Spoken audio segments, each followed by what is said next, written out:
nanti nilainya juga bagus. Paling tidak dengan Anda berlatih seperti ini, Anda akan bisa menyiapkan diri gitu ya, bahwa hari ini membahas tentang apa, isinya tentang apa gitu. Jadi masuk kelas itu tidak dalam kondisi kosong semuanya gitu ya, sampai mungkin yang paling parah tidak tahu hari ini membahas tentang apa, itu sebenarnya itu paling parah gitu ya. Jadi dengan adanya pre-test seperti itu, saya berharap Anda bisa siap untuk paham, karena memang akuntansi keuangan itu butuh pemahaman lebih dulu gitu ya. Jadi harus paham dulu teorinya, baru kemudian kita bisa praktek gitu.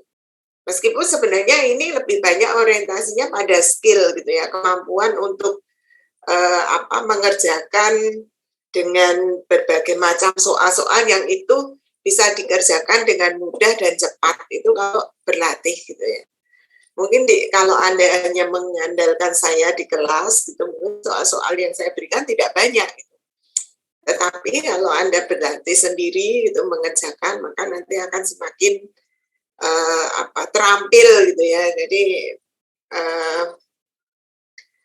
kalau misalnya ada soal terkait dengan membuat jurnal tentang transaksi ini misalnya, itu sudah dengan mudah untuk menjawab soal tersebut. Jadi intinya memang akuntansi keuangan itu lebih ke skill gitu ya, kemampuan skill. Lalu memang ini butuh latihan yang banyak gitu. Nah ini tadi sebenarnya kalau soal-soal yang saya berikan lebih banyak seperti soal konsep-konsep ya, konsep dasar gitu ya. Yang itu nanti akan kita gunakan sebagai bekal untuk mengerjakan soal-soal. Tapi juga sudah saya selipkan tentang kasus gitu ya, soal-soal, lalu jurnalnya seperti apa, itu sudah saya masukkan di situ. Jadi paling tidak sudah tahu ya, tidak hanya teorinya, tetapi juga sudah bisa paham tentang bagaimana aplikasinya gitu ya. Jadi memang mata kuliah ini lebih banyak luarannya atau hal yang akan kita capai, capaian pembelajarannya lebih kepada kemampuan untuk mengaplikasikannya. Mengaplikasikan itu berarti nanti kalau ada soal yang sama itu bisa mengerjakan. Oke. Nah, saya akan mulai saja ya. Ini sekilas saja, nanti mungkin bisa kita diskusi juga di kelas ya. Meskipun tadi sudah menjawab soal dengan baik, tetapi saya juga akan mendiskusikan di kelas. Bagian pertama ya, di sini kita akan membahas tentang equity. Equity itu ada di chapter 15 ya. Ini gambarnya itu buku yang ISO edisi 3 ya. Ini kan kita sebenarnya sudah ini kita sudah di sini ya, sudah pakai buku ini. Ini edisi 3. Ya. Lalu terkait dengan learning objective, ini ada 4. Hari ini yang kita bahas 1, 2. Ini cukup kalau dibandingkan yang lain ini cukup mudah gitu ya, tidak terlalu kompleks. Nanti di bagian belakang akan lebih kompleks lagi. Chapter 16 lebih kompleks lagi. Nah, hari ini kita akan membahas terkait dengan corporate form, bentuk korporasi gitu ya, dan penerbitan saham gitu. Nah, ini teori-teori tentang korporasi gitu ya. Lalu yang kedua tentang akuntansi dan pelaporan untuk treasury share, saham treasury, saham yang dulunya sudah beredar dibeli kembali oleh perusahaan. Nah, nanti kita akan bahas kenapa kok perusahaan membuat kebijakan seperti itu gitu ya. Nah, ini bagian 1 dan 2. Nanti 3, 4 kita bahas minggu depan. Nah, bagian 1 itu nanti terdiri dari bentuk korporasi itu apa saja gitu ya. Ini di manajemen pengantar ini mestinya Anda sudah belajar tentang ini. Lalu komponen dari ekuitas, penerbitan saham, lalu ada yang disebut sebagai saham preference atau preference share. Lalu yang kedua tentang reakuisisi saham, reacquisition of share. Ini berkaitan dengan purchase of treasury share, bagaimana pencatatan terhadap pembelian saham treasury. Lalu sale of treasury share, bagaimana pencatatan kalau saham treasury tadi dijual kembali. Lalu yang ketiga, retiring treasury share. Itu ketika saham treasury diputuskan untuk tidak diterbitkan lagi. Jadi kemudian itu dihentikan peredarannya, maka itu disebut sebagai retiring. Nah, nanti bagian 3-4 akan kita bahas minggu depan. Yang pertama ini terkait dengan bentuk korporasi. Ada yang disebut proprietorship, ada partnership, ada corporation. Ada yang bisa menjelaskan ini? Apa yang dimaksud dengan proprietorship? Ada yang mau menjelaskan? Atau dipanggil saja?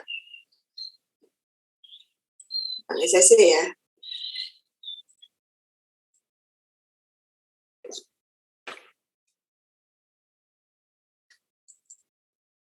Ya, dipanggil saja. John Erickson 20037. Mana John? Ya, Bu. Ya. Coba jelaskan apa yang dimaksud dengan proprietorship.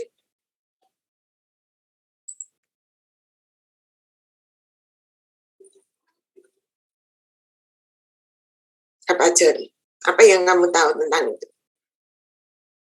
Atau mungkin dari tiga-tiganya itu, mana yang kamu tahu?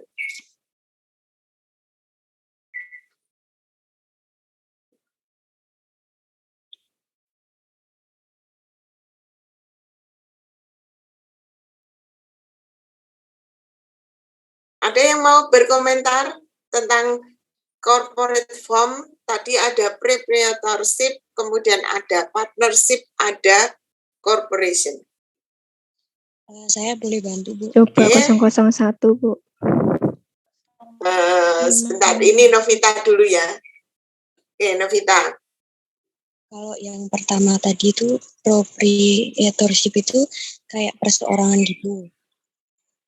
Kalau Gimana maksudnya kayak perseorangan? perusahaan Apanya yang perusahaan perseorangan? Oke, terus? Tapi kalau partnership itu kayak si CV atau firma.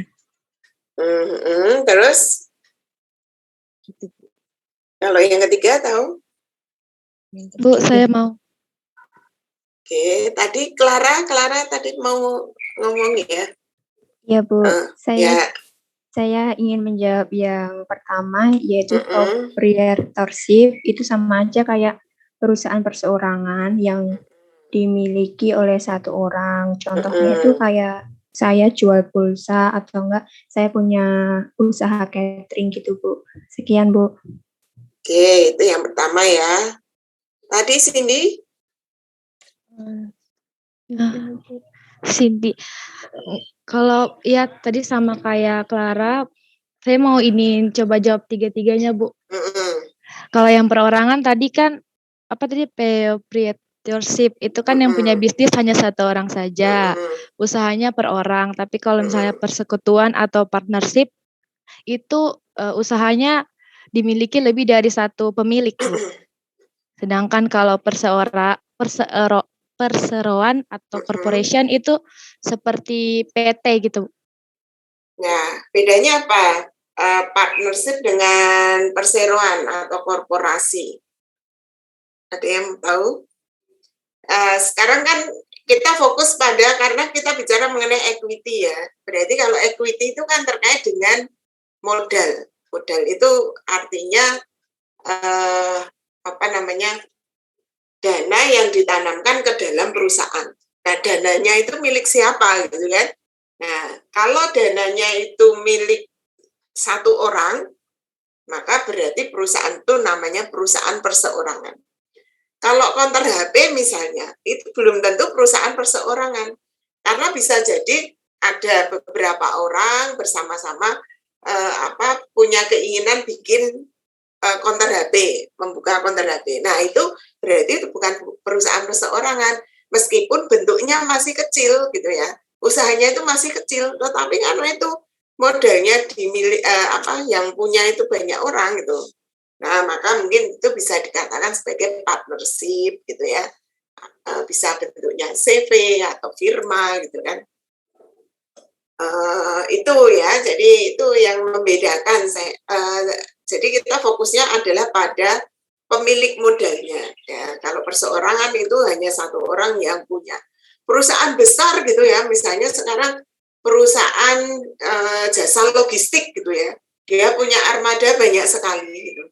Tetapi modalnya hanya dari satu orang, yaitu itu namanya tetap perusahaan perseorangan gitu. Nah, kecuali nanti kemudian ada orang karena ini usaha ini semakin berkembang, lalu mereka dia akan melakukan ekspansi usaha gitu, butuh modal gitu, maka dia akan mempertimbangkan satu, apakah dia akan pinjam di bank. Kalau dia pinjam di bank, maka nanti di laporan keuangannya yang muncul adalah apa? Utang ya, liabilitas. Tetapi kalau dia ingin mencari modal dari mengajak temannya gitu ya, untuk memasukkan modalnya ke dalam perusahaan, maka berarti nanti bentuk perusahaan itu sudah lagi bukan perusahaan perseorangan, tetapi kemudian berubah menjadi perusahaan persekutuan atau CV atau firma gitu ya. Nah itu ya, jadi bisa dipahami ya bedanya. Jadi bukan masalah besar kecil, tetapi yang di sini ini bentuk perusahaan ini lebih terkait pada pemilik modalnya. Pemilik perusahaannya itu siapa? Apakah satu orang, beberapa orang? Nah, sekarang kita bicara mengenai korporasi ini. Nanti karena kita fokusnya ke belakang itu semuanya perusahaan korporasi ya. Jadi sekarang akuntansi yang kita pelajari ini nanti arahnya untuk belajar tentang perusahaan korporasi. Nah, apa yang membedakan dengan dua bentuk perusahaan tadi? Kalau perusahaan korporasi itu apa? Perusahaan yang pemiliknya bagaimana? Ada yang bisa menjawab? Saham mayoritas bukan, Bu? Samuel ya, gimana? Kalau korporat tuh pemiliknya saham mayoritas, jadi banyak orang yang bisa memilikinya. Apa yang dimaksud dengan mayoritas?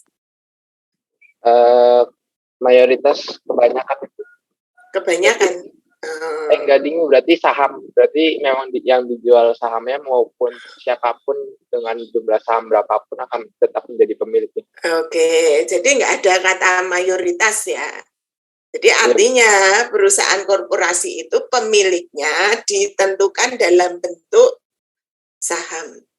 Jadi saham itu adalah bentuk kepemilikan korporasi. Anda punya saham perusahaan Unilever. Nah, maka meskipun cuma punya satu lembar, tetapi Anda itu termasuk pemilik Unilever gitu. Jadi itu ya. Jadi kalau kita bicara mayoritas minoritas itu terkait dengan persentase. Jadi kalau misalnya kepemilikannya sudah lebih dari 30%, maka bisa dianggap dia itu mayoritas. Karena dia nanti akan bisa mempengaruhi kebijakan perusahaan. Nah, kalau Anda punya satu lembar saham Unilever gitu kan, padahal sahamnya Unilever itu puluhan juta gitu kan, nah itu kan 1% pun tidak ada gitu kan. Nah, maka berarti ya kita termasuk atau Anda termasuk pemegang saham minoritas. Tetapi tetap itu pemegang saham dan dia sebagai pemilik perusahaan. Maka bentuk korporasi ini selalu diidentikan dengan saham. Semakin banyak sahamnya, berarti semakin besar kepemilikannya di dalam perusahaan tersebut, gitu ya. Nah, perseroan atau korporasi itu ada dua, satu namanya terbuka, satu namanya tertutup. Nah, bedanya apa? Ini tadi Samuel belum saya tulis. Bedanya apa? Korporasi yang terbuka dan korporasi yang tertutup. Apa bedanya?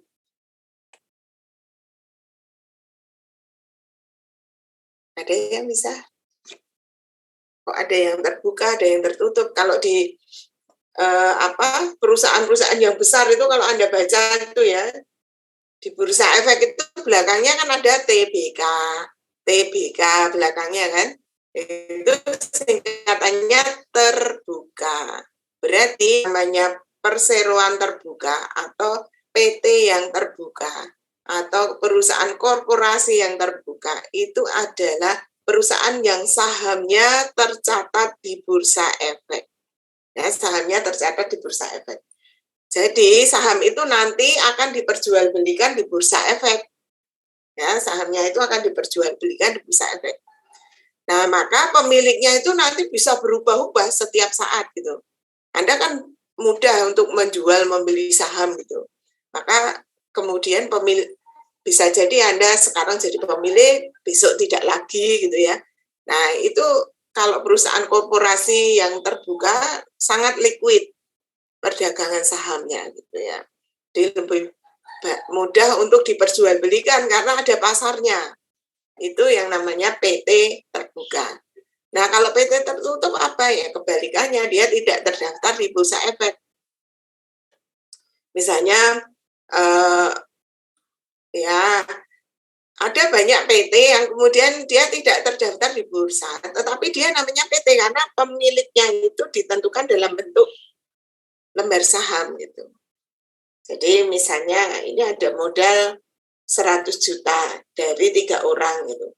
Si A itu menyetorkan 20 juta, si B 40 juta, C 40 juta. Nah, itu kalau mau dinominalkan dalam bentuk atau diwujudkan dalam bentuk saham itu bisa gitu. Misalnya kan ini kan berarti kepemilikannya si A itu 20%, si B 40%, si C 40%. Kalau sahamnya itu ada 100, berarti si A itu punya 20 lembar saham. Si B punya 40 lembar saham, C punya 40 lembar saham. Nah, sahamnya si C itu nanti bisa dijual ke si B gitu. Misalnya dijual 5 gitu kan. Nah, sekarang kepemilikannya si C berkurang 5 gitu, jadi tinggal 35. Si B sekarang jadi punya 45 gitu. Nah, itu lebih mudah gitu menjual belikan, tetapi ini sifatnya masih tertutup karena tidak semua orang bisa masuk ke dalam perusahaan itu. Jadi jual belinya itu lebih pada di antara pemilik yang ada saja. Nah, mungkin suatu saat bisa juga kemudian seperti perusahaan itu atau PT itu semi terbuka, tetapi dia tidak mendaftarkan ke bursa. Jadi misalnya ada pemilik modal potensial gitu ya, ingin memiliki perusahaan tersebut, kemudian dilakukan penerbitan saham baru. Nah, nanti ditawarkan dulu pada pemegang saham yang lama, ini mau diterbitkan saham baru sekian lembar gitu. Kalau yang lama tidak mau beli, dijual keluar gitu. Nah, ini masih tertutup karena apa? Karena dia tidak terdaftar di Bursa Efek gitu ya. Ini bedanya. Oke, kita bicara bentuk korporasi ya. Sekarang kita masuk ke yang berikutnya. Oke.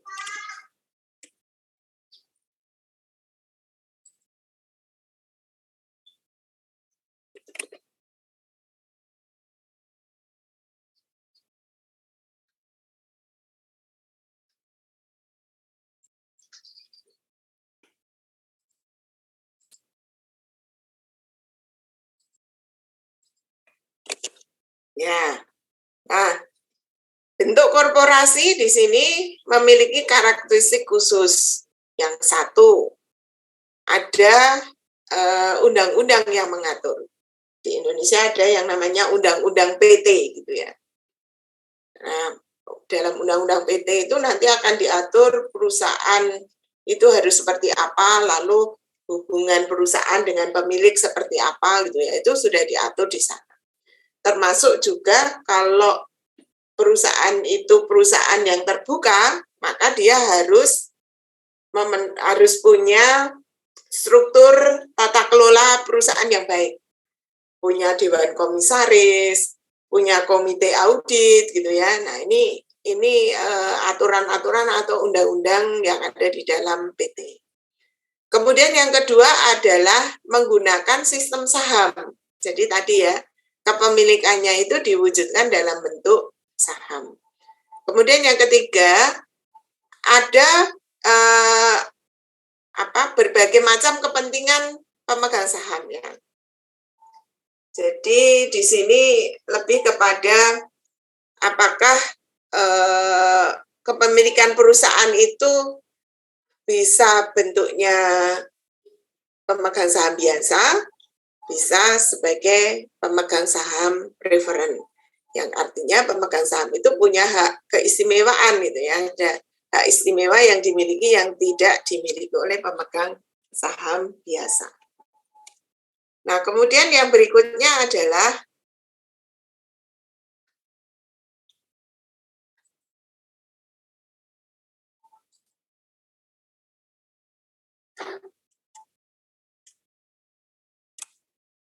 ini undang-undangnya.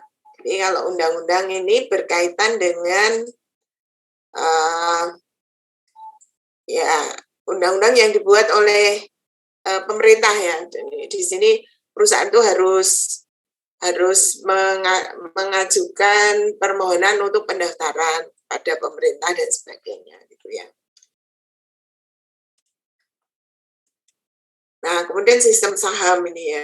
Jadi setiap saham itu punya hak untuk mendapatkan pembagian secara proporsional laba dan rugi. Jadi satu lembar saham itu nanti akan menentukan berapa jumlah laba yang akan diperoleh. Kalau tadi misalnya ada 3 orang tadi, si A itu 20%, maka berarti dia akan dapat pembagian laba sebesar 20% dari laba yang dimiliki perusahaan. Kalau rugi, dia harus menanggung 20% dari rugi yang terjadi di dalam perusahaan. Kemudian setiap lembar saham itu punya hak untuk memilih direktur atau manajemen gitu. Maka kalau semakin banyak kepemilikannya, maka persentase untuk mempengaruhi kebijakan perusahaan menjadi semakin besar. Ya, artinya bahwa kalau si B dan si C tadi kan sama-sama 40%, maka mereka itu lebih mendominasi. Suaranya si A itu tidak akan terdengar gitu ya. Jadi kalau suaranya beda, dia tidak akan lebih menang atau lebih diterima oleh si B dan si C gitu. Jadi suara itu ditentukan oleh jumlah lembar saham yang dimiliki. Kemudian juga ketika likuidasi, si pemilik yang sahamnya lebih banyak ya berarti dia akan dapat bagian aset yang lebih besar. Kemudian juga ketika ada penerbitan saham baru, maka kemudian dia atau pemegang saham lama itu mempunyai yang disebut sebagai preemptive right. Nah, ada yang bisa menjelaskan? Ini juga tadi ada di kuis yang saya keluarkan. Ada yang bisa menjelaskan preemptive right? Saya mau coba. Oke, Jessica. Ibu, terima kasih untuk kesempatannya. Ya. Kalau menurut saya sendiri, preemptive right itu jadi pemegang saham bisa lebih dahulu memiliki hak untuk memesan penambahan saham yang perusahaan buka. Jadi kan perusahaan udah menyediakan saham dan mereka mau menambahkan modal lagi dengan pembukaan penambahan saham itu. Nah, haknya dari yang pemegang saham di perusahaan itu bisa untuk memesan terlebih dahulu gitu Bu. Terima kasih. Ya, jadi artinya pemegang saham lama itu diberi kesempatan untuk memesan atau membeli saham yang baru ya.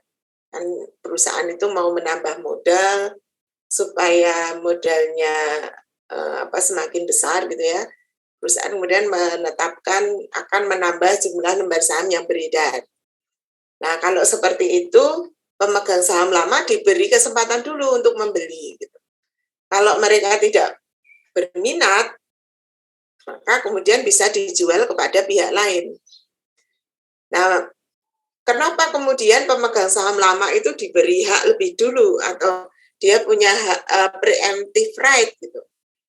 Karena kalau misalnya pemegang saham yang lama itu tidak menggunakan kesempatan tersebut, maka nanti kepemilikannya akan berkurang gitu ya. Kepemilikannya akan berkurang.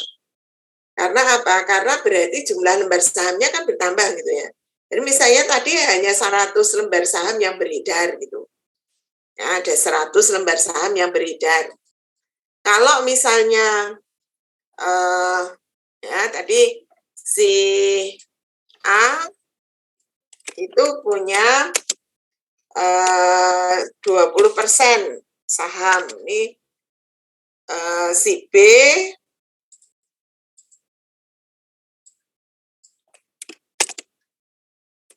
10%.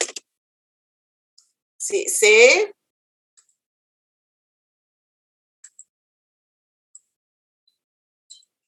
C juga 40%.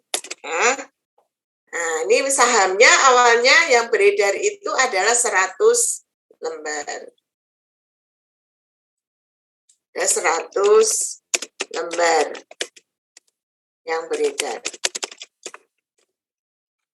Nah, sekarang perusahaan memutuskan untuk menambah jumlah lembar saham. Jadi menambah 20 lembar atau 20%-nya. Berarti kan kalau ini mau dibeli oleh A, B, atau C, maka nanti A, B, C itu kepemilikannya bisa berubah gitu ya. Jadi misalnya si A, oh saya mau beli 20. Ini tadi kan berarti jumlah lembarnya 20 ya. Terus sekarang dia beli, tadi berapa? Beli 10 misalnya. Nah, ini sekarang jadi 30. Si B nggak mau beli. Ini berarti tetap 40 ditambah 40 ditambah 0 ya, jadi tetap 40. Kemudian si C juga nggak mau beli. Si C juga tetap 40.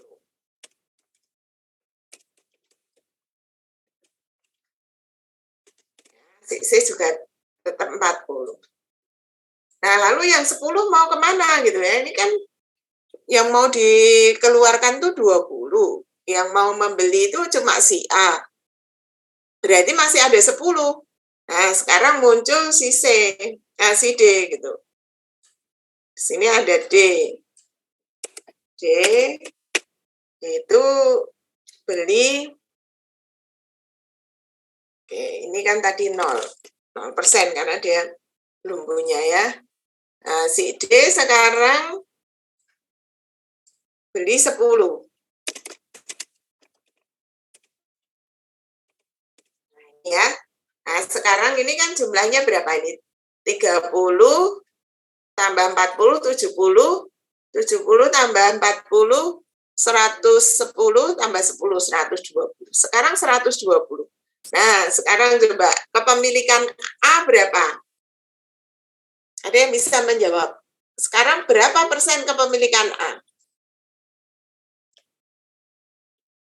Ada yang bisa? Ini berapa nih?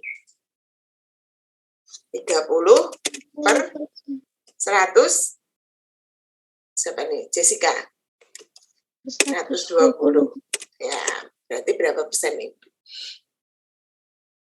Ini kan 1/4 ya. 25%.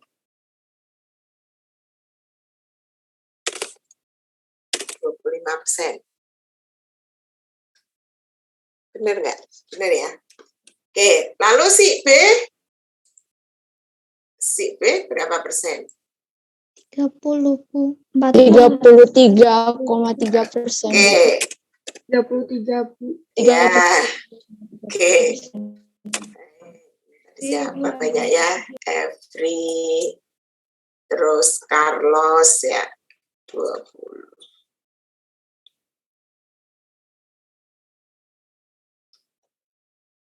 Kosong 31 20 035. Ini 40 per 120. Jadi 33,33%. Bu. Ya, yang di sini juga sama ya ini. Iya, Bu, sama. Iya, sama, Bu. Ya, Iya, Bu. sama.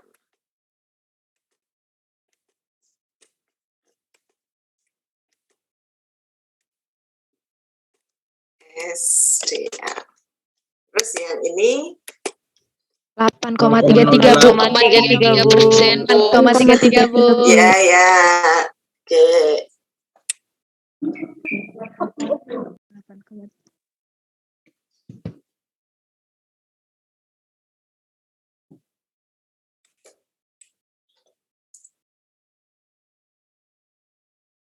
Oke, berarti ini 8 3,33, Bu. 0,08, Bu. Oke, ini kan ada persen ya. 8,33%, Bu. Ya, 120 berarti 8,33. 33, Bu. Ya, 34 ya, karena kan ini nanti kalau dijumlahkan sama dengan 100%. Oke, sekarang Anda perhatikan di sini. Karena si B dan C itu tidak mau menambah lembar sahamnya, maka kemudian dengan adanya tambah lembar saham ini mengakibatkan kepemilikannya turun dari 40% menjadi 33%. Mungkin kalau dia beli 10 gitu ya, kan jadi 50 per 120. Itu mungkin juga belum ya mungkin sekitar 40% lebih sedikit ya. Nah ini dia nggak mau beli, B dan C ini nggak mau beli. Maka kemudian kepemilikannya turun. Si A itu beli, maka dia naik dari 20 ke 25. Nah ini makanya preemptive right itu sebenarnya menyebabkan dilusinya kepemilikan saham yang lama, gitu. Pemegang saham yang lama. Jadi kalau orang yang dia merasa prospek perusahaannya bagus, maka ya dia lebih baik beli gitu supaya kepemilikannya di perusahaan tersebut tidak berkurang. Tetapi kalau mungkin dianggap itu tidak profitable gitu ya, jadi prospeknya tidak bagus, mungkin mereka juga tidak tertarik untuk membeli gitu. Lalu makanya di sini sekarang pemiliknya jadi ada 4 ini, ada tambahan D. Nah, tetapi sebenarnya B dan C ini dia masih sebagai pemegang saham mayoritas karena dia masih lebih dari 33%. Jadi mereka itu sebenarnya masih punya kepemilikan lebih banyak dibandingkan A dan D. Jadi nanti kalau B dan C itu kompak gitu kan, tetap kebijakan perusahaan itu pasti akan didominasi oleh B dan C. Nah, ini yang terjadi di dalam di dalam perusahaan itu seperti itu gitu ya. Oke. Ini sudah ya. Ada yang belum jelas? Oke, kalau sudah sekarang saya tutup aja dulu.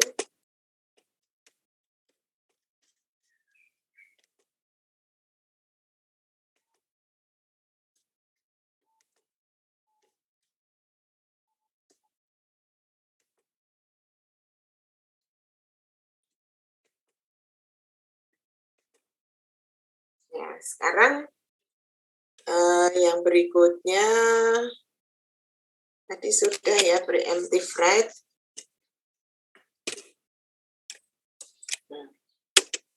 Oke, sekarang macam-macam kepemilikan saham.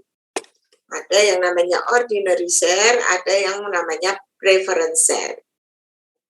Nah, kalau ordinary share ini adalah saham biasa gitu ya. Jadi dia merepresentasikan residual corporate interest.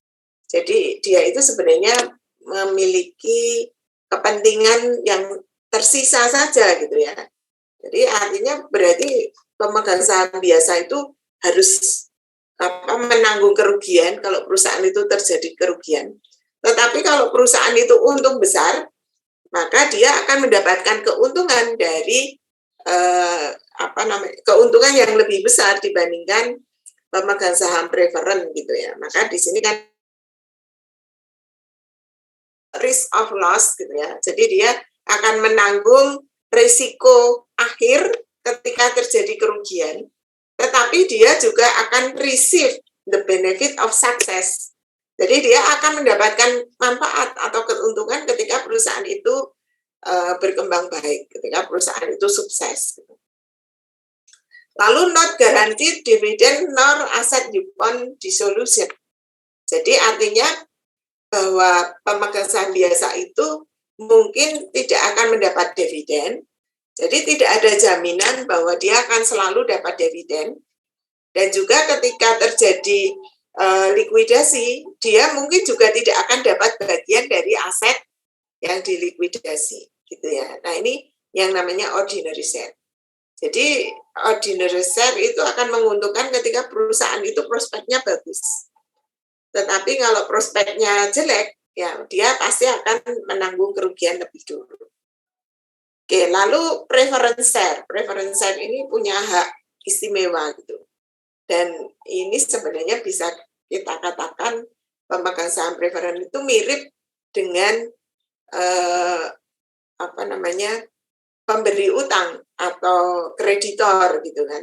Karena saham yang diberikan itu biasanya dalam bentuk persentase dari nilai modal yang dia tanamkan gitu kan. Maka itu sama seperti kalau bank gitu atau kreditor memberikan pinjaman pada perusahaan lalu akan dapat bunga. Maka lalu ini sering disebut sebagai saham yang memiliki sifat dua macam. Sebagai pemilik dia dapat dividen, tetapi di satu sisi dividennya itu selalu tetap gitu. Nah, dividen itu pasti akan dibayarkan, tergantung kepada kapan akan dibayarkan ya, karena di situ nanti akan ada ketentuan misalnya non kumulatif. Berarti kalau terjadi rugi maka dia tidak akan diberi dividen. Tetapi kalau kumulatif maka ketika rugi tidak dapat dividen, tapi nanti kalau sudah untung dia berhak untuk meminta dividen dari dividen yang belum dibayar sebelumnya. Nah, itu kumulatif. Nah, sekarang komponen equity. Nah, tadi juga ada pertanyaan. Ini saya kira mudah ya. Jadi ada share capital, share premium, kemudian ada return earning, lalu ada accumulated other comprehensive income. Nah, ini yang mungkin ketika Anda yang dari IPS ya, ketika SMA ada mata pelajaran akuntansi, mungkin tidak masuk di sini. Ya, Anda belum sampai di sini. Karena ini adalah ciri dari standar akuntansi internasional. IFRS ya, IFRS. Jadi di sini ada accumulated other comprehensive income. Nah, ini untuk apa gitu ya? Kan Anda sudah belajar juga ya di akuntansi keuangan 2 gitu. Ketika kita menerapkan fair value, maka kemudian kita akan mencatat adanya AOC, other comprehensive income. Nah, ini adalah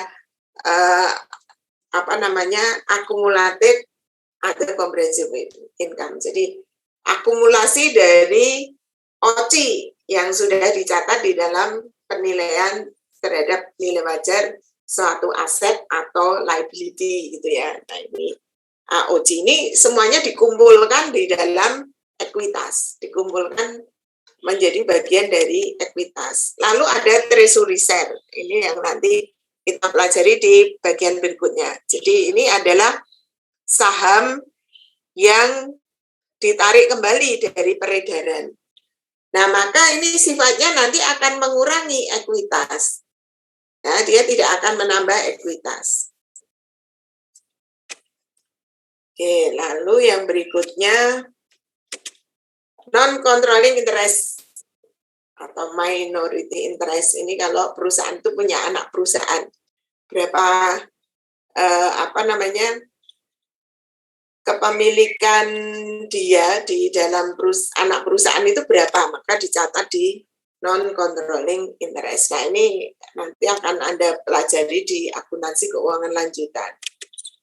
Oke, jadi ini ringkasannya seperti ini ya.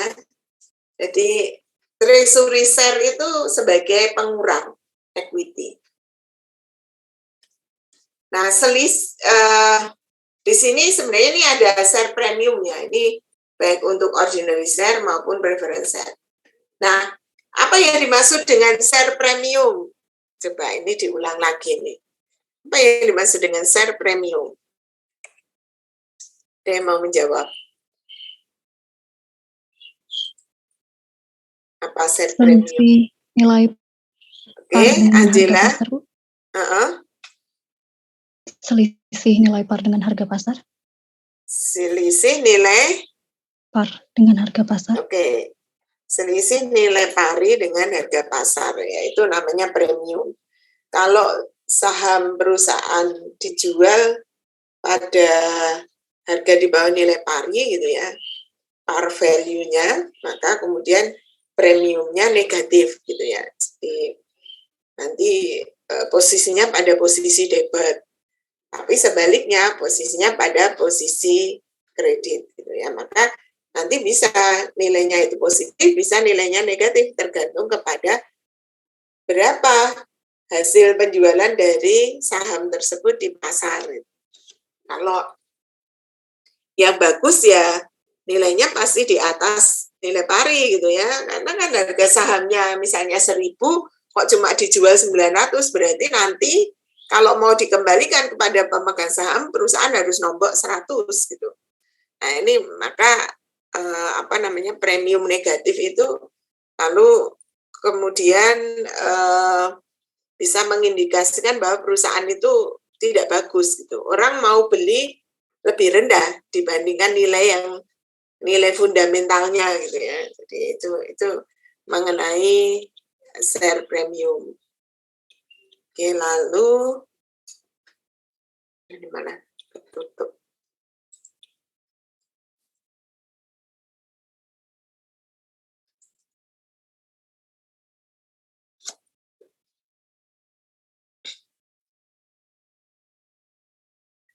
Ya, ini sekarang ke penerbitan saham.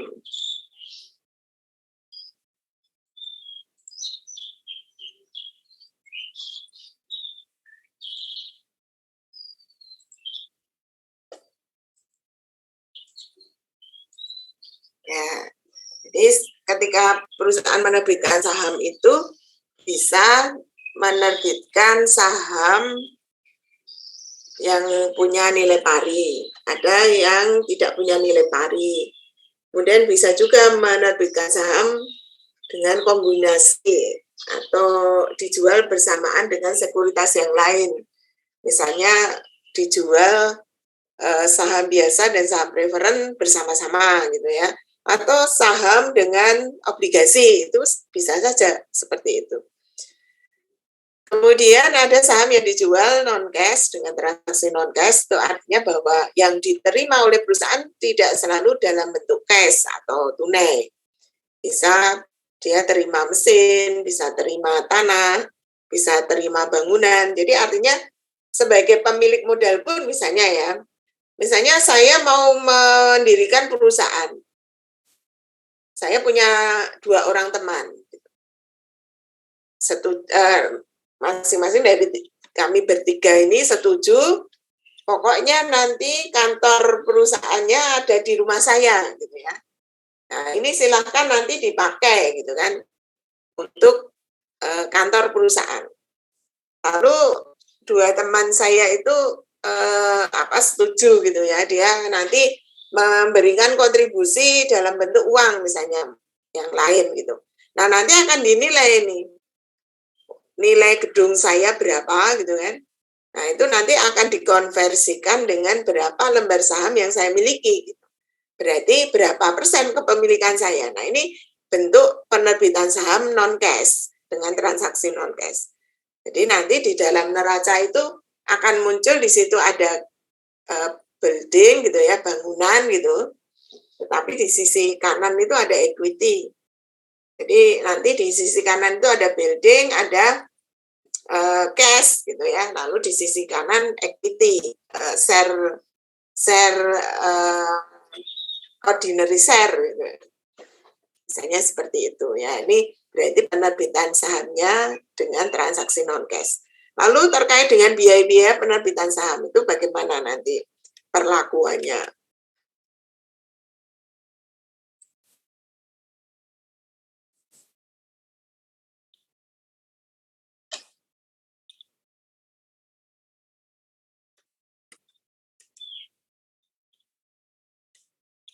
Ya, ini saham yang diterbitkan dengan nilai pari. Nah, kenapa kemudian perusahaan itu menerbitkan saham dengan nilai pari? Nah, ini karena untuk menghindari adanya kewajiban kontingent. Jadi, kewajiban kontingent itu kan dulu pernah Anda pelajari ya di akuntansi keuangan 1 mestinya. Jadi, kewajiban itu akan terjadi kalau ada peristiwa masa depan terjadi. Misalnya, kewajiban litigasi. Perusahaan sekarang itu sedang menghadapi tuntutan dari perusahaan lain. Tetapi sampai dengan tanggal neraca belum ada keputusan apakah dia akan menang atau kalah. Tetapi ada kemungkinan kita kalah gitu. Nah, kalahnya itu kira-kira berapa ya? Kita akan harus membayar ganti rugi berapa? Oh, nanti kita akan bayar ganti rugi mungkin kira-kira 1 juta gitu. Nah, maka itu kewajiban kontingen. Karena peristiwa pengadilan belum selesai. Ya, kalau memang kita salah gitu ya. Kalau memang benar, lalu akhirnya kan 1 juta nggak perlu dikeluarkan. Itu namanya kewajiban kontingen. Nah, sama seperti di sini. Jadi kalau misalnya kita menerbitkan saham dengan nilai pari 1.000 gitu ya. Nanti kalau perusahaan itu akan melakukan likuidasi, perusahaannya bubar gitu ya, maka perusahaan itu harus mengembalikan kepada pemegang saham 1 lembarnya bernilai minimal 1.000. Nah, ini kan jadi kewajiban kontingen. Jadi nanti pasti harus membayar minimal 1.000 karena nilai pari yang ditetapkan di situ 1.000. Kalau lebih itu nggak masalah gitu ya. Tapi kalau kurang ya dia berarti harus mungkin jadi utang gitu kan. Jadi ini akan jadi utang gitu. Nah, ini utangnya kepada siapa ini juga manajemen yang harus bertanggung jawab ya. Jadi kalau perusahaan itu dibubarkan, pemiliknya pergi semua gitu kan. Nah, ini kan yang bertanggung jawab manajemen. Manajemen berutang kepada pemilik-pemilik tadi gitu. Nah, itu kalau pakai fair value. Nah, maka kemudian perusahaan lebih suka untuk mengeluarkan nopar gitu ya supaya menghindari contingent liability. Lalu juga menghindari confusion over recording par value versus fair market value. Jadi kadang-kadang par value itu tidak selalu menunjukkan fair market value. Maka lalu kadang-kadang ini juga tidak jadi penentuan nilai pari itu menjadi tidak bisa mencerminkan kondisi yang sebenarnya.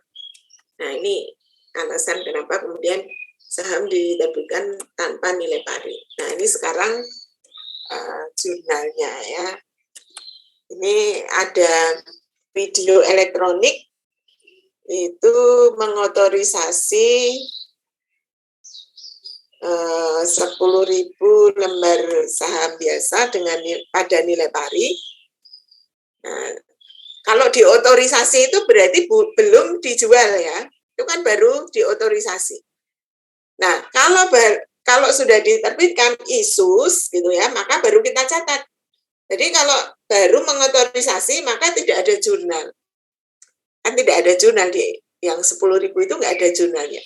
Yang dicatat jurnalnya hanya ketika terjadi ISUS gitu ya, penerbitan.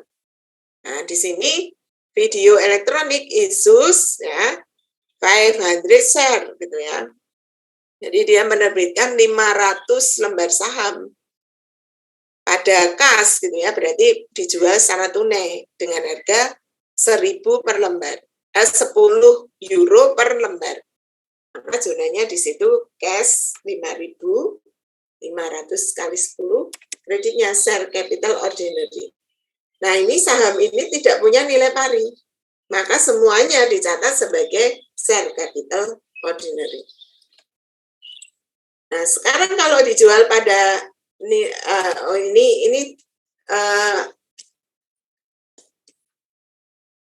misalnya di sini diterbitkan dengan harga 11 euro, maka juga di sini nilainya share capital ordinary-nya 5.500. Jadi tidak ada share premiumnya. Ini kalau tidak punya nilai pari. Nah, di sini contohnya kalau tidak punya nilai pari tetapi punya stated value. Nilai yang ditetapkan stated value-nya 5 euro. Dijual dengan harga 15. Nah, kalau ada stated value, maka kemudian dicatat share premium. Share premium itu selisih antara apa? Apa yang bisa? Share premium ordinary di sini selisih antara Nilai pari dengan Nilai pari dan nilai pasar. Oke, Feby. selisih antara nilai pari dengan harga pasar. Selisih nilai pari dengan harga pasar. Nilai parinya mana? Ini nggak ada nilai pari, no par. Ini adanya ini tidak ada nilai pari. Di situ ada no par, berarti tidak ada nilai pari. Apa? Istilahnya di sini apa? Kas. Sini? Kas, Bu. Hah? Jadi premi saham biasa, selisih dari itu kan yang share capital modal saham biasa kan, Bu? Ya. Gimana? Bentar. Sebentar saya ini dulu ya. Silakan dipikirkan dulu.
Gimana?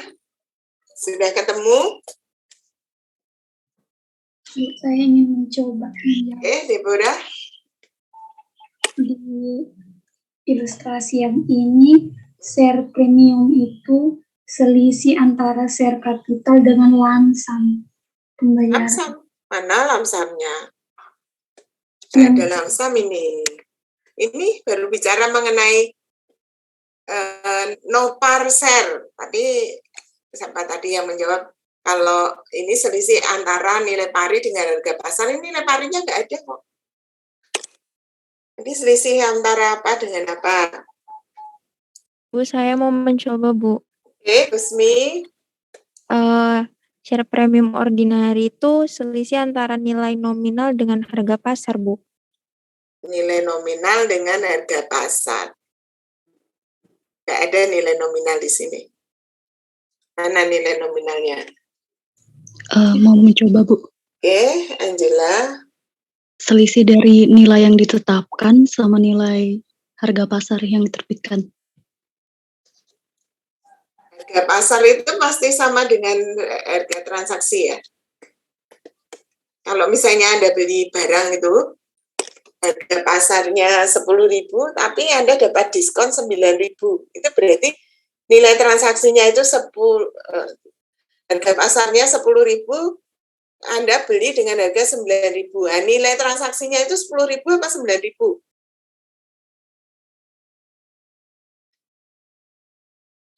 Ya, kita jangan terjebak nilai pasar ya. Ini karena ini sudah terjadi.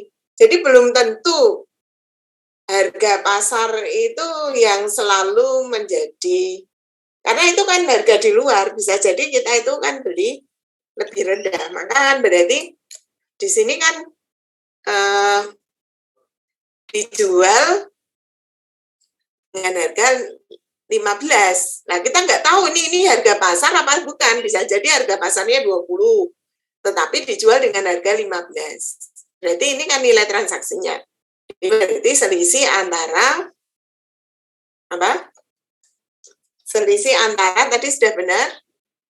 Nilai yang diterbitkan dengan nilai yang ditetapkan. Nilai yang diterbitkan, ya. Baik, nilai yang diterbitkan ya. Jadi nilai transaksinya dengan stated value, nilai yang ditetapkan. Jadi di sini tidak ada tidak ada nilai pari gitu kan. Tetapi karena ada nilai yang ditetapkan, maka kemudian kita menentukan atau mencatat share premium ordinary, ya, mencatat share premium ordinary di sini. Kalau yang sebelumnya tadi tidak ada nilai yang ditetapkan, jadi lalu yang tadi ya,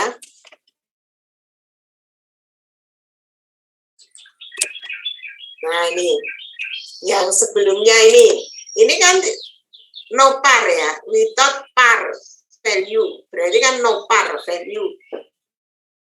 Nah, maka di sini ya yang kita catat sebesar nilai ini 10.000 kali 500. Yang ini juga 500 kali 11. Tidak ada premium. Tetapi di sini ini ada stated value sebesar 5. Stated value-nya 5. Maka berarti share capital ordinary-nya dicatat sebesar stated value. Ini mirip seperti par value gitu kan. 5 kali 1.000. 5.000. Sisanya dicatat sebagai share premium. Selisih antara kas yang diterima dengan nilai stated value-nya.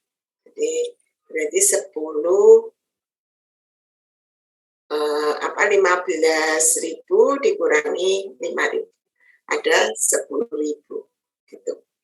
Oke, sudah ya. Kemudian yang berikutnya, nah ini sekarang kita baru bicara lamsam. Jadi ini belum sampai lamsam tadi ya. Kita bicara lamsam. Ada 2 macam metode yang bisa digunakan untuk memisahkan nilai dari kelompok-kelompok saham itu. Yang satu namanya proporsional, yang satu namanya inkremental. Nah, apa bedanya gitu ya? Apa bedanya proporsional dan inkremental? Tadi juga ada pertanyaan itu. Jadi kalau proporsional masing-masing punya nilai pasar gitu ya. Masing-masing punya nilai pasar. Ini yang ordinary nilainya 20, yang preference nilainya 90. Maka bisa menggunakan proporsional. Jadi dibagi atau dialokasikan berdasarkan persentase nilai pasarnya. Jadi 20 dengan 90. Nah, ini jadi ordinary itu alokasinya 5.400, preference alokasinya 8.100. Nah, lalu nanti jurnalnya jadinya seperti ini. Ada yang belum jelas? Ada yang mau bertanya? Bagaimana menentukan ini?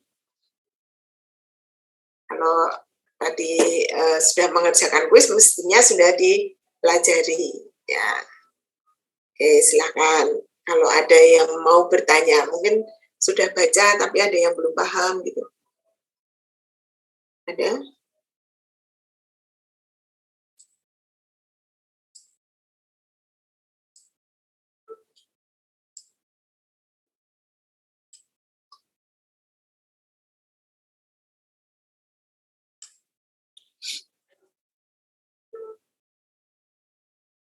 Sudah jelas semua? Oke, lanjut ya. Nah, ini sekarang yang dimaksud dengan incremental. Kalau incremental itu satu kelompok sahamnya unknown, berarti tidak diketahui harga pasarnya. Sehingga kemudian kita alokasikan dulu ke yang punya harga pasar. Oh, berarti di sini karena ordinary share yang punya harga pasar, nilai sebesar 13.500 ini kita alokasikan dulu ke ordinary share. Nah, baru sisanya ini menjadi nilai dari preference share.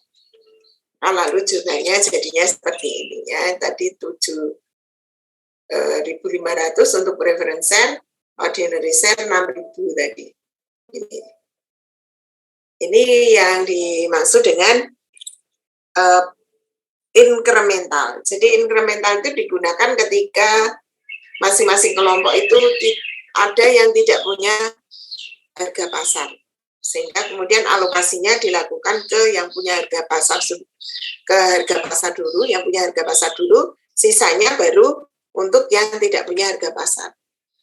Tapi kalau proporsional, semua saham, kelompok saham punya harga pasar, sehingga alokasinya dengan menggunakan persentase tadi ya, persentase nilai jumlah saham dengan harga pasarnya.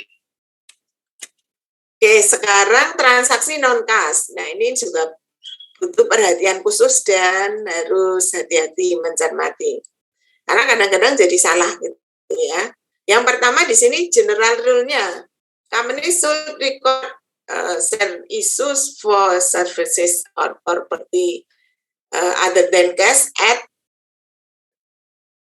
the fair value of the goods and or services received.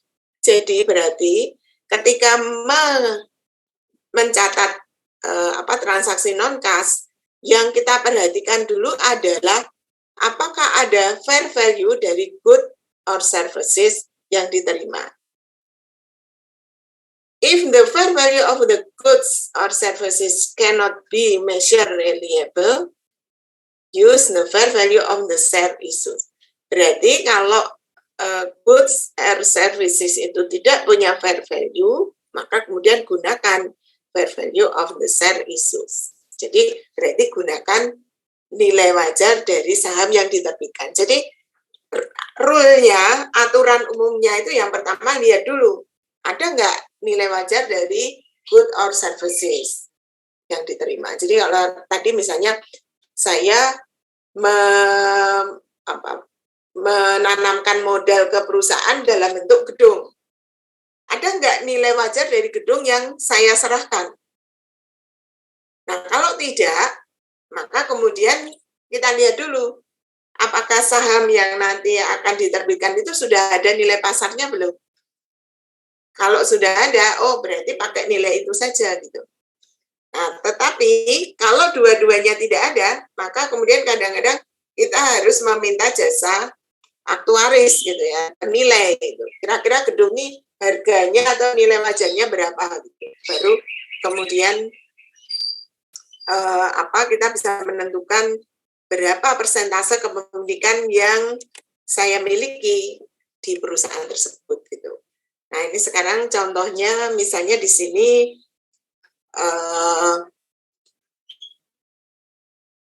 ada 1000 lembar saham dengan nilai pari 10 euro untuk mendapatkan paten dari Marlowe Company.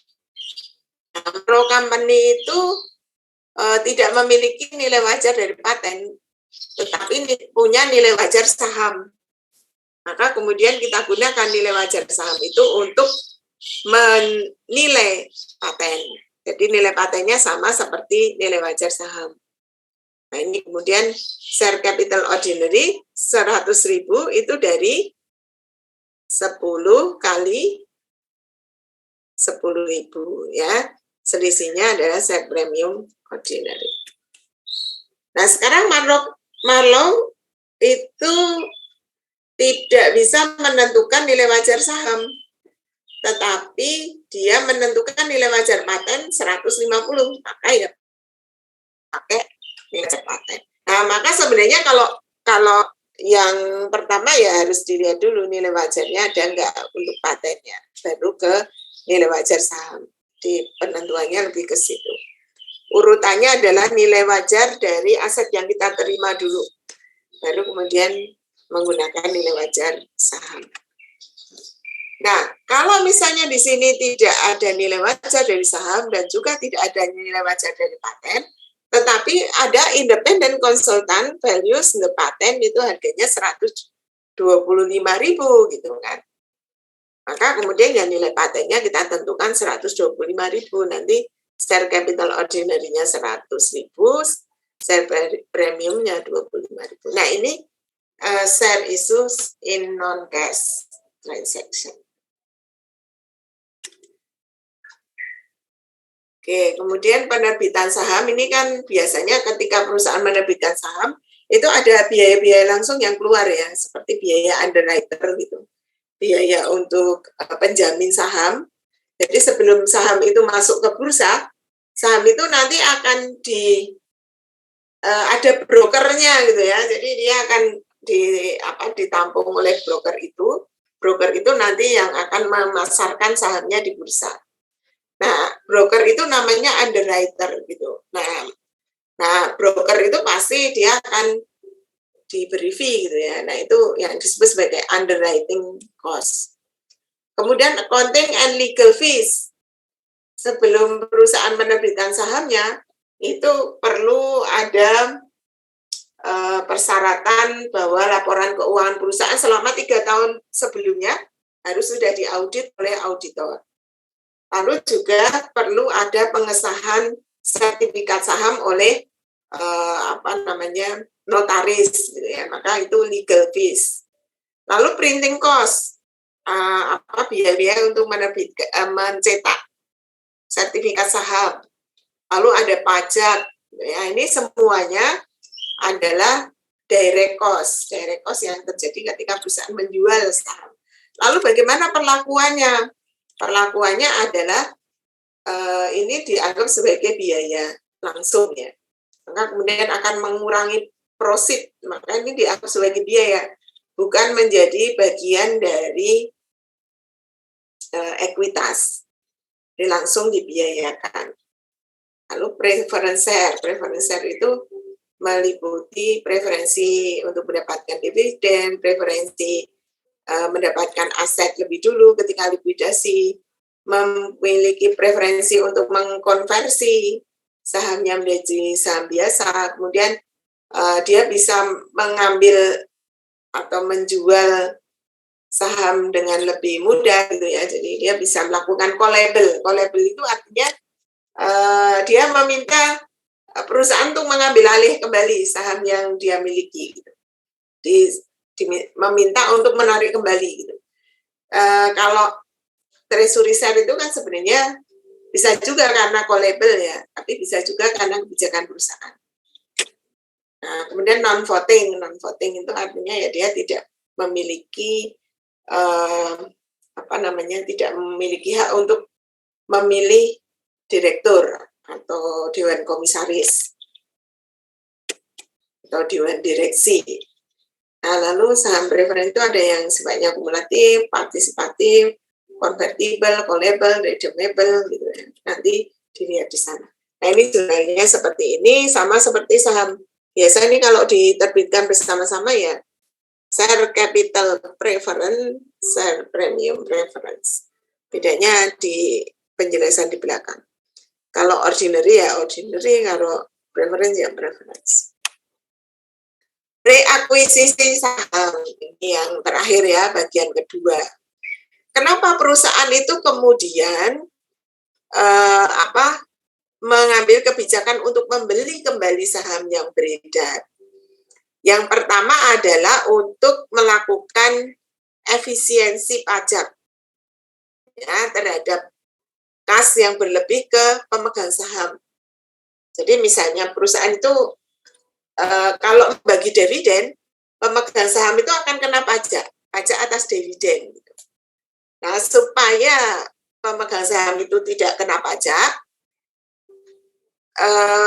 pembayaran itu tidak dilakukan dalam bentuk pemberian dividen, tetapi dalam bentuk pengembalian saham. Jadi pembelian kembali saham gitu ya. Ini yang pertama. Lalu yang kedua, increase earning per share and return on equity. Jadi dengan adanya reakuisisi saham, maka berarti jumlah saham yang beredar itu berkurang. Maka kalau kita menghitung earning per share, maka berarti share-nya itu kan lebih kecil, maka berarti earning per share-nya meningkat gitu. Karena pembaginya semakin kecil. Return on equity juga gitu, karena equity-nya kan lebih kecil, berkurang gitu. Maka return on equity-nya menjadi semakin besar.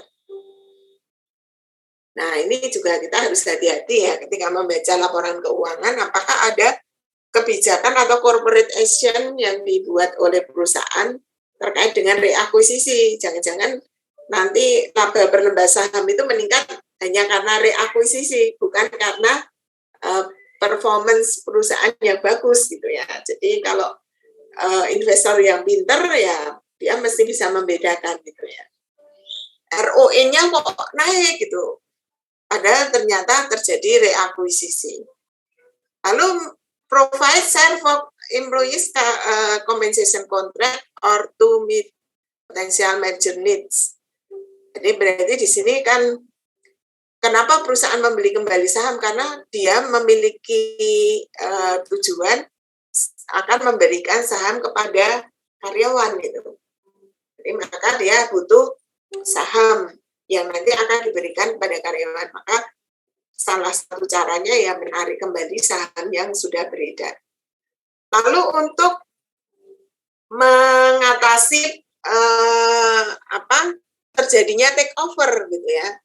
Jadi biasanya kalau pemegang saham itu terlalu banyak, kepalanya semakin banyak, idenya semakin banyak, mungkin malah justru semakin kacau gitu ya. Jadi artinya di dalam rapat umum pemegang saham itu semua orang punya ide gitu. Dan itu ketika terjadi konflik gitu ya, perbedaan pendapat antara pemegang saham, itu artinya bahwa ada ini akan berpotensi terjadi take over gitu ya, pengambil alihan kekuasaan gitu dari pemegang saham lama kepada pemegang saham baru. Nah, supaya ini tidak terjadi, maka lalu yang dilakukan ambil saja itu sahamnya perusahaan pemegang saham yang tidak sejalan pemikirannya gitu ya, supaya tidak terjadi konflik gitu. Ini yang keempat. Lalu yang kelima, make a market in the share. Mungkin ada yang bisa menjelaskan. Make a market in the share. Kenapa reakuisisi saham itu bisa membuat pasar bagi saham? Ada yang bisa menjelaskan. Kira-kira kenapa ini? Mungkin di buku juga ada penjelasannya. Ada yang bisa menjelaskan?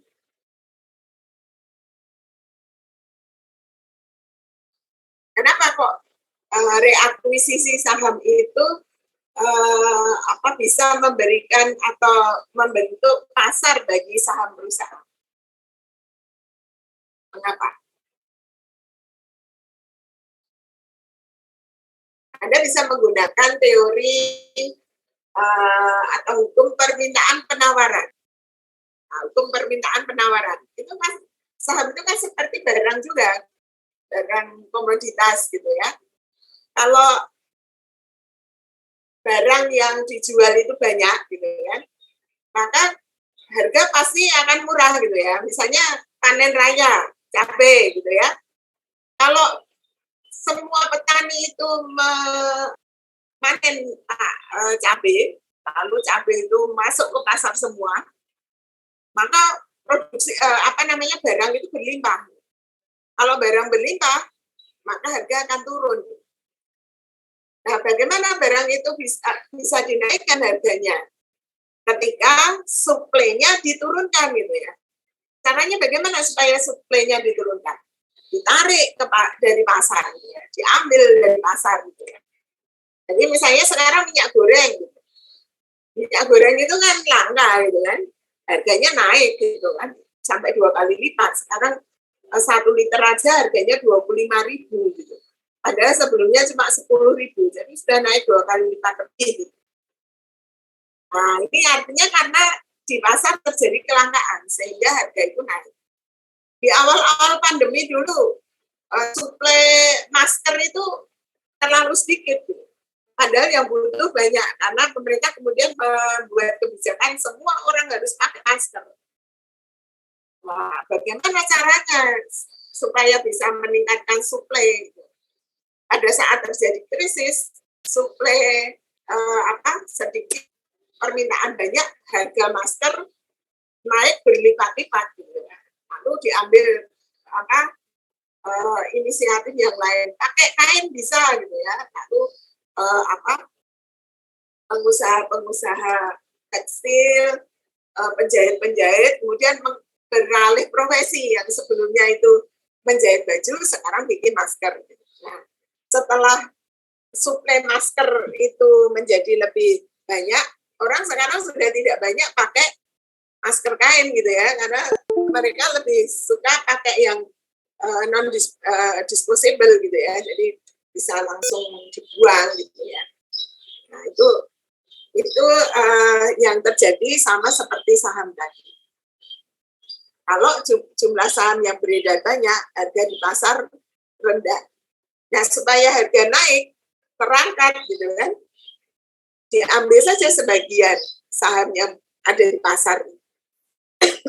Jadi lalu akhirnya suplainya berkurang, misalnya demand-nya tetap harga itu akan naik gitu ya, karena barang di pasar itu sedikit. Nah ini yang disebut sebagai membentuk market untuk sell. Oke, lalu yang berikutnya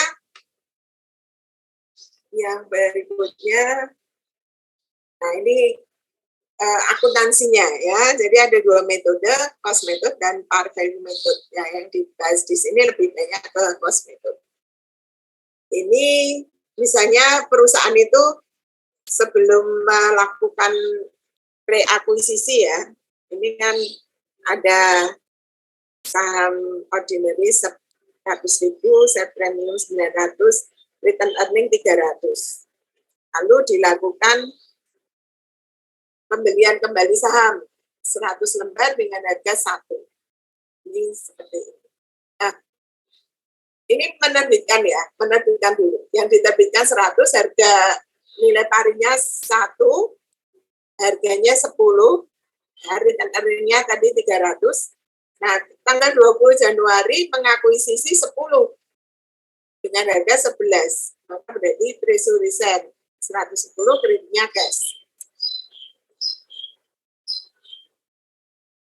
Nah, sekarang karena ada treasury share tadi, maka equity-nya berkurang sebesar kas yang dikeluarkan dalam rangka untuk mendapatkan atau membeli saham yang beredar tadi 110. Sekarang berkurang Jadi 1.190.000.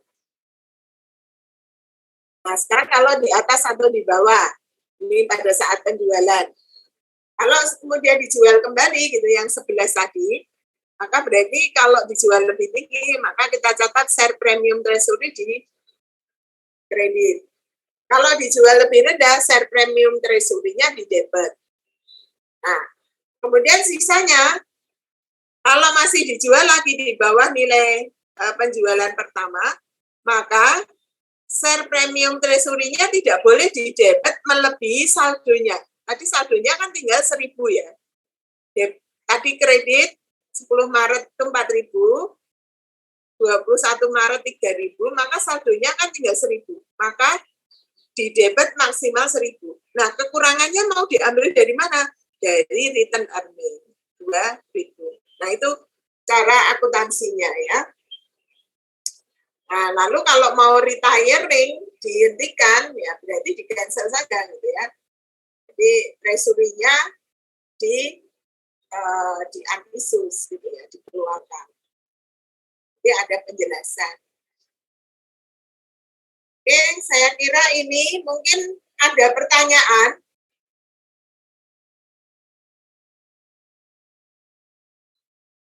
Oke, kalau tidak ada pertanyaan, silakan nanti di LMS sudah ada tugas ya. Itu bisa dikumpulkan nanti sampai malam jam 7. Ya, jadi Anda bisa mulai mengerjakan sekarang, bisa juga nanti juga tidak apa-apa, ada 3 soal atau 4 soal saya lupa ya, itu bisa di upload maksimal nanti jam 7 malam. Begitu ya. Nah, saya berharap Anda tulis saja di LMS ya, tidak usah ditulis di tangan, di foto itu karena saya lebih mudah untuk mengoreksi seperti itu dibandingkan kalau ditulis tangan. Karena saya harus download, lalu buka gitu ya, itu banyak sekali waktu yang terbuang gitu ya. Jadi kalau ditulis langsung di situ, begitu buka di LMS langsung kelihatan. Oh ini jawabannya ini gitu ya. Oke gitu, kalau tidak ada pertanyaan kita akhiri sampai di sini. Nanti minggu depan kita lihat perkembangannya ya. Kalau memang Anda belum kan syaratnya harus tes antigen gitu ya. Jadi kalau kampus juga belum siap untuk menyediakan tes antigen juga nanti lebih baik kita tetap dengan daring seperti itu. Oke gitu, selamat sore. Bentar Bu, saya mau bertanya. Selamat sore ya. Oh, ya. Gimana? Maaf ya Bu, di akhir-akhir terkait push yang Ibu berikan untuk deadline nanti malam itu, berarti kami mengerjakannya kalau langsung LMS melalui komen Bu, atau ada? Oh, ada tempatnya toh. Sebentar, kok saya lihat tuh masih belum muncul gitu Bu. Tempat Belum muncul. Oh munculnya, oh iya memang belum muncul. Munculnya, oh ya baik Bu. ya nanti Jam 7 ya Bu. setengah